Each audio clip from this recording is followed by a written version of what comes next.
আজকের ভিডিও দেখার পর আপনার আমার পরিচিত ফল নারিকেলকে আপনি একেবারে ভিন্ন চোখে দেখবেন। হ্যাঁ, নারিকেল চাষ সম্পর্কে আজ থাকছে এমনই কিছু ভিন্নধর্মী চিত্র, যা দেখার পর নারিকেলকে আপনি আরও একবার নতুন করে চিনবেন।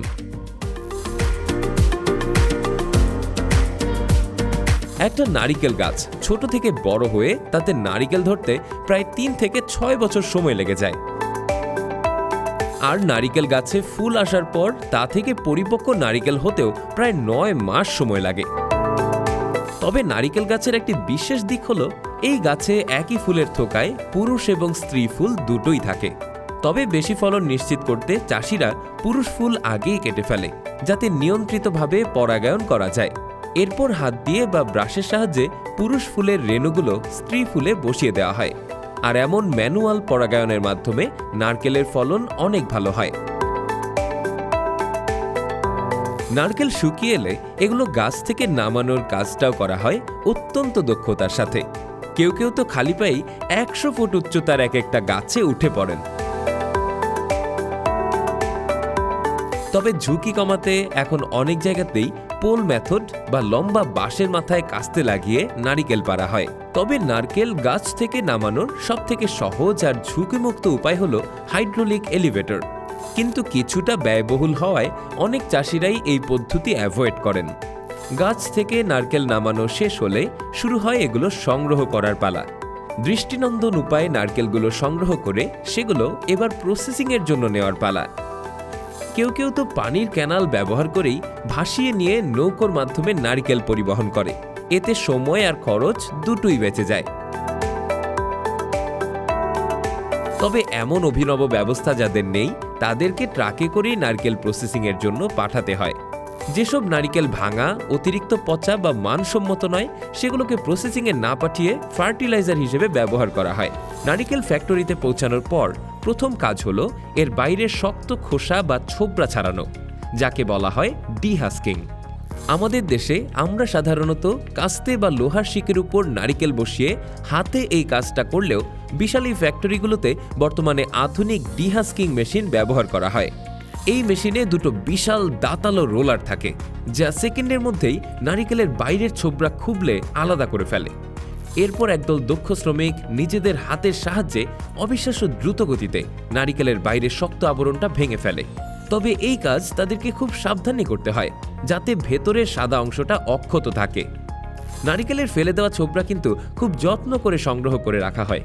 আধুনিক কারখানায় এই শুকনো ছোবড়াগুলোকে বিশাল সব রোলারের ভেতর দিয়ে পাঠিয়ে এগুলোকে পিষে দীর্ঘ ও মজবুত আঁশে পরিণত করে।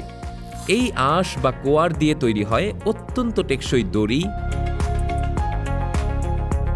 পাপোশ এবং জালের মতো ম্যাট।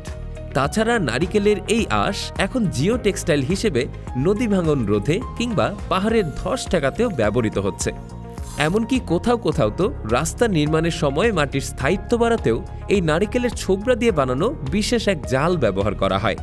তাই বলা যায় নারিকেলের বাইরের এই ফেলে দেওয়া অংশটি এখন বিলিয়ন ডলারের একটি আলাদা শিল্পে পরিণত হয়েছে, যেখানে পরিত্যক্ত আবর্জনা থেকে তৈরি হচ্ছে বিশ্বমানের নির্মাণ সামগ্রী। নারিকেলের ছোলার গুণাগুণ কিন্তু এখানেই শেষ নয়। নারিকেলের ছোবড়া থেকে আঁশ বের করে নেওয়ার পর যে ধুলার মতো অংশটি অবশিষ্ট থাকে তাকে বলা হয় কোকোপিট। একসময় বজ্র হিসেবে ফেলে দেওয়া হলেও আধুনিক কৃষিতে এটি এখন কালো সোনা। এই কোকোপিটকে বিশাল সব মেশিনে উচ্চ চাপে কম্প্রেস করে তৈরি করা হয় শক্ত ব্লক বা গ্রো স্ল্যাব। বর্তমানে মাটি ছাড়াই চাষাবাদের আধুনিক পদ্ধতি বা হাইড্রোপনিক্সে এই কোকোপিটই হলো প্রধান ভরসা। গ্রো স্ল্যাবের বিশেষত্ব হলো এটি নিজের ওজনের চেয়েও 10 গুণ বেশি পানি ধরে রাখতে পারে এবং গাছের শিকড়ে পর্যাপ্ত অক্সিজেন সরবরাহ করে। টমেটো, শসা, মরিচ সহ বিভিন্ন সবজি চাষে আজ এই প্রযুক্তি ব্যবহার করে কম জায়গায় বেশি ফলন পাওয়া সম্ভব হচ্ছে। নারিকেলের ভেতরের অংশ আলাদা করার পর যে শক্ত খোলসটি থেকে যায় সেটাও কিন্তু একেবারেই ফেলে দেওয়া হয় না। নারিকেলের শক্ত খোলসগুলোকে প্রথমে বিশাল বড় বড় চুল্লিতে ভরা হয়। এখানে অক্সিজেন নিয়ন্ত্রণ করে অত্যন্ত উচ্চ তাপমাত্রায় এগুলোকে পোড়ানো হয়। এই বিশেষ প্রক্রিয়ায় খোলসগুলো সাধারণ কয়লার চেয়েও অনেক বেশি শক্তিশালী অ্যাক্টিভেটেড চারকোলে পরিণত হয়। এই চারকোল শুধু রান্নার কাজে নয়, বরং পানি বিশুদ্ধকরণ ফিল্টার থেকে শুরু করে বিষাক্ত গ্যাস শোষণের মাস্কেও ব্যবহার করা হয়। এই নারিকেলের শক্ত খোলস দিয়েই কিন্তু তৈরি হচ্ছে ব্রিকেট। চারকোলের গুঁড়োকে মেশিনের সাহায্যে অত্যন্ত উচ্চ চাপে ছোট ছোট ব্লকে পরিণত করা হয়। এই ব্রিকেটগুলো সাধারণ কয়লার চেয়ে অনেক বেশি সময় ধরে জ্বলে এবং এর ধোঁয়াও খুবই কম হয়। বর্তমান বিশ্বে একে বায়োফুয়েল বা পরিবেশ বান্ধব জ্বালানি হিসেবে দেখা হচ্ছে। নারিকেলের পানি এখন বিশ্বজুড়ে এক ম্যাজিক্যাল ড্রিঙ্ক হিসেবে পরিচিত। নারিকেল প্রসেসিংয়ের পর ভেতরের পানি আলাদা করে সংগ্রহ করা হয়, সেটাকে কিন্তু সরাসরি বাজারে পাঠানো হয় না। এই পানি সরাসরি একটি স্টেইনলেস স্টিলের পাইপলাইনের মাধ্যমে চলে যায় চিলিং ট্যাঙ্কে, যাতে বাইরের বাতাসের সংস্পর্শে এসে এর স্বাদ নষ্ট না হয়। এরপর শুরু হয় ফিল্টারিং বা ছাঁকন প্রক্রিয়া। এরপর সম্পূর্ণ রোবোটিক হাতে জীবাণুমুক্ত বোতল বা ক্যানে এই পানি ভরা হয় আর সিল করে বাজারজাতকরণ করা হয়।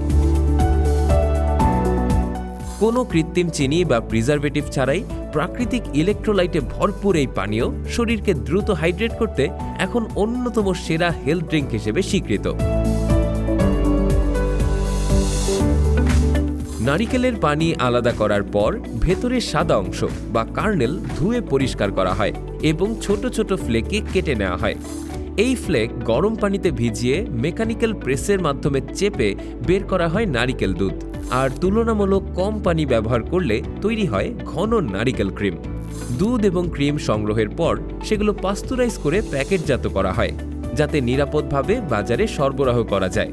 দুধ বের করার পর যে শুকনো অংশটি থেকে যায় সেটি শুকিয়ে এবং গুঁড়ো করে তৈরি করা হয় নারিকেল আটা, যা গ্লুটেন ফ্রি হওয়ায় বেকারিতে বেশ জনপ্রিয়। আর সরাসরি শুকনো নারিকেল কুচি থেকে তৈরি হয় ডেজিকেটেড কোকোনাট, যা মিষ্টান্ন ও বেকিংয়ের কাজে অনেক জনপ্রিয়। নারিকেলের শুকনো শ্বাস বা ফ্লেক প্রেস করে যে তেল বের করা হয় সেটি মূলত নারিকেল তেল, যা শুধু রান্নাতেই নয় শিল্পক্ষেত্রেও ব্যাপকভাবে ব্যবহৃত হয়।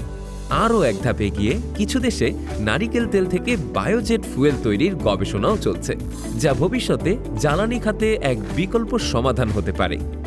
আজকের ভিডিওটি দেখার পর নারকেলকে হয়তো আগের মতো সাধারণ একটি ফল বলে মনে হবে না। একটি নারকেলের প্রতিটি অংশ, ছোবড়া থেকে খোলস, পানি থেকে সাদা শ্বাস, সবকিছুর পেছনেই লুকিয়ে আছে প্রযুক্তি, শ্রম আর মানুষের দীর্ঘ পরিশ্রমের গল্প। বাগান থেকে ফ্যাক্টরি আর সেখান থেকে বিশ্ববাজার, এই পুরো যাত্রাটাই নারকেলকে শুধু খাবার নয় বরং একটি সম্পূর্ণ শিল্পে পরিণত করেছে।